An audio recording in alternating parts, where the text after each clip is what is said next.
मैं प्लास्टिक की बोतल को बेकार समझकर फेंकने ही जा रही थी कि तभी मेरी दादी ने मुझे रोक लिया और बोलने लग गई कि अरे बेटा रुको, इसको हमें फेंकना नहीं है बल्कि इसका हमें बहुत ही अच्छे से इस्तेमाल करना है। मैंने कहा प्लास्टिक की बोतल का भला अब क्या इस्तेमाल हो सकता है? तो दादी ने बोला कि चलो आओ मैं तुम्हें बताती हूँ। तो यहाँ पर दादी माँ ने कोल्ड ड्रिंक की बोतल जिसपे कोल्ड ड्रिंक पहले ही थी उसमें यहाँ पर नमक डाल दिया। जैसे ही दादी माँ ने यहाँ पर नमक डाला, नमक कुछ इस तरीके से अच्छे से रिएक्ट होना शुरू हो गया और फटाफट से मैंने इसके ऊपर ढक्कन लगा दिया। तो दादी माँ ने बोला कि इसके ऊपर ढक्कन लगाने से क्या होगा कि ये बहुत ही अच्छा रिएक्शन देगा। मैंने कहा हाँ ये बात तो है दादी, लेकिन अब इसका करने क्या वाले हैं? तो दादी माँ ने बोला कि अब हमें एक बाउल लेना है और इस बाउल में ये जो कोल्ड ड्रिंक का और नमक का जो पानी है वो इस बाउल में डाल देंगे। मैंने कहा दादी माँ ये तो सारी की सारी ख़राब हो जाएगी, आप इसका कैसे इस्तेमाल करोगी? तो दादी माँ ने बोला कि नहीं बेटा ये ख़राब नहीं होगी, बस मुझे इसमें थोड़ी सी सर्फ़ को ऐड करने दो। तो यहाँ पर दादी माँ ने सर्फ़ को भी ऐड कर दिया और दादी माँ ने बोला कि अरे बेटा बहुत ही बढ़िया सी टिप लेकर आई हूँ जो बहुत ही ज़्यादा यूज़फुल है। अक्सर हम बेकार पड़ी बोतल को फेंक देते हैं लेकिन वो बहुत ही ज़्यादा काम आएगी, ये मैं तुम्हें थोड़ी देर में पता चल जाएगा और तुम मुझे थैंक्स भी बोलने वाली हो। मैंने कहा ऐसा है क्या? तो चलो बढ़िया है। तो यहाँ पर दादी माँ ने थोड़ा सा विम बार लिक्विड जो होता है वो भी इसमें डाल दिया और इसी के साथ में इसमें थोड़ा सा पानी भी ऐड कर दिया और देखते ही देखते दादी माँ ने यहाँ पर ढक्कन भी लगा दिया और इसको कुछ इस तरीके से अच्छे से शेक करना भी शुरू कर दिया ताकि ये अच्छी सी झगी पकड़ ले। और देखते ही देखते दादी माँ ने यहाँ पर ये जो मिश्रण था विम बार वाला ये इस बाउल में डाल दिया जिसमें पहले ही कोल्ड ड्रिंक और नमक का पानी था और इन सबको फिर से अच्छे से मिक्स करना शुरू कर दिया। अब दादी माँ ने यहाँ पर थोड़ा सा जो है बेकिंग सोडा जो होता है वही डाल दिया और बेकिंग सोडा बहुत ही अच्छा रिएक्शन देता है।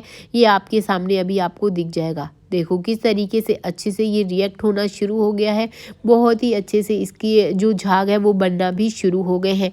दादी माँ ने चम्मच की मदद से इन सबको अच्छे से मिक्स कर लिया। मैंने कहा कि अब क्या होने वाला है? तो दादी माँ ने बोला कि अभी ये टिप पूरी तरीके से कंप्लीट नहीं हुई है।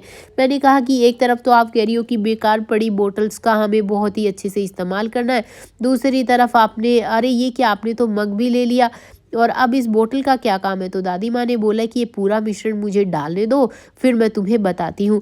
तो दोस्तों दादी माँ आखिर ऐसी कौन सी टिप लेकर आ रही है ये तो हमें थोड़ी देर में पता चल जाएगा। तब तक आप मुझे कमेंट करके बता दीजिए कि आप ये मेरा प्यारा सा जो वीडियो है वो देश के कौन से कोने से देख रहे हैं ताकि मैं आपका थैंक्स कर सकूँ। पिछला थैंक्स जाता है परमजीत को दिल्ली से और राधा जी को लखनऊ से। तो आप भी मुझे फटाफट से कमेंट कर दीजिए ताकि मैं आपका भी थैंक्स कर सकूँ। तो यहाँ पर दादी माँ ने बोतल को अच्छे से शेक कर लिया, उसके बाद में एक फोक ले ली और उसको गैस पर कुछ इस तरीके से गर्म भी करना शुरू कर दिया। मैंने कहा कि अरे दादी माँ ये आप क्या कर रही हो? तो दादी माँ ने बोला कि अब इस को जो है फोक को मुझे अच्छे से गर्म करने दो। मैंने कहा कि ऐसा करने से क्या होगा? तो दादी माँ ने बोला कि अब हम इस बोतल के ढक्कन में छेद करेंगे। मैंने कहा अरे ये तो बोतल पूरी की पूरी ख़राब हो जाएगी, आपने ये जो मिश्रण डाला है ये भी ख़राब हो जाएगा। तो दादी माँ ने बोला कि अरे बेटा ऐसा कुछ भी नहीं होगा, बस तुम 1 मिनट रुको, तुम्हें सब कुछ सब पता चल जाएगा। मैंने कहा कि ऐसा करने से क्या होगा? तो दादी माँ ने बोला कि अरे हम इस ढक्कन में इस बेकार पड़ी बोतल को फेंक ही रहे थे तो मैंने सोचा कि क्यों ना इसका बढ़िया सा इस्तेमाल कर लिया जाए। अब मैंने गैस की फ्लेम को बंद कर दिया है और ये बोतल देखो पूरी तरीके से यूज़फुल है। मैंने कहा कि वो तो ठीक है, बोतल तो हमें काम आ गई, लेकिन ये पानी किस काम का है? तो दादी माँ ने बोला कि ये देखो पतीला हमारा कितना ज़्यादा काला हो गया है। अब मैं तुम्हें दिखाती हूँ किस तरीके से, ये देखो घर पर ही मैंने बड़े ही आसानी से क्लीन कर दिया है। तो दादी माँ ने जो टिप बताई वाकई वो बहुत ही ज़्यादा असरदार थी और देखते ही देखते ये जितनी भी काली थी इस बर्तन पे वो सारी की सारी निकल गई। मैंने दादी माँ को बोला कि अरे दादी माँ आपने तो एक तीर से 2 निशाने बना दिए। तो मैंने कहा कि आपने तो पहले तो पूरा मिश्रण बहुत ही अच्छे से तैयार किया, उसके बाद में बेकार पड़ी बोतल को ही आपने इस्तेमाल कर लिया। तो दादी माँ ने यहाँ दिखाया कि किस तरीके से ये जो ज़िद्दी दाग है वो भी हट जाएंगे, बस हमें लोहे वाले जूने का इस्तेमाल करना है और ये देखते ही देखते सारे जो निशान हैं वो हट जाएंगे। तो मुझे तो दादी माँ की ये बोतल वाली और ये नमक वाली जो टिप है वो बहुत ही ज़्यादा कारगर लगी। तो दोस्तों आप लोगों को कैसी लगी दादी माँ की ये प्यारी सी टिप? मुझे मुझे कमेंट करके ज़रूर बताना। मैं चलती हूँ, अपना और अपने परिवार का ध्यान रखना। Bye bye friends, take care.